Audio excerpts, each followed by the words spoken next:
മഹാനായ അബൂ തൽഹ റളിയല്ലാഹു തആല അൻഹു പള്ളിയിൽ പോയി നമസ്കരിക്കാൻ വേണ്ടി പോയി. പടച്ചവനെ പള്ളിയിൽ പോയപ്പോൾ ഇമാമ നിൽക്കുന്ന ആരാ? മഹാനായ സയ്യിദുനാ ഉമർ ഇബ്നുൽ ഖത്താബ് റളിയല്ലാഹു തആല. അബൂ തൽഹ റളിയല്ലാഹു അൻഹു പുറകെ നിസ്കരിക്കുക. ഇന്നലെ രാത്രി ചങ്ങാതിയെ വീടിനകത്ത് കയറിപ്പോയത് എങ്ങനെയാ നിസ്കരിക്കുക?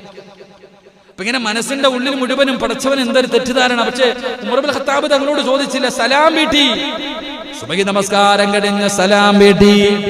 മഹാനായ അബൂ തൽഹ റളിയല്ലാഹു തആല അൻഹു അവിടെ ഇറങ്ങുകയാണ്.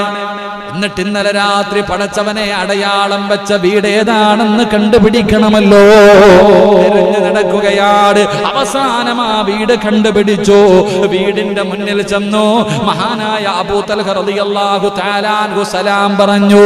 അതാ വീടിന്റെ അകത്ത് നിന്ന് സലാം അടക്കുന്നതൊരു പെണ്ണാ. സുബ്ഹാനല്ലാഹ്. അവിടെ നിന്ന് അനുവാദം ചോദിക്കുകയാണ്. വീടിന്റെ പുറത്ത് പോയി നിന്ന് അബൂ തൽഹ റളിയല്ലാഹു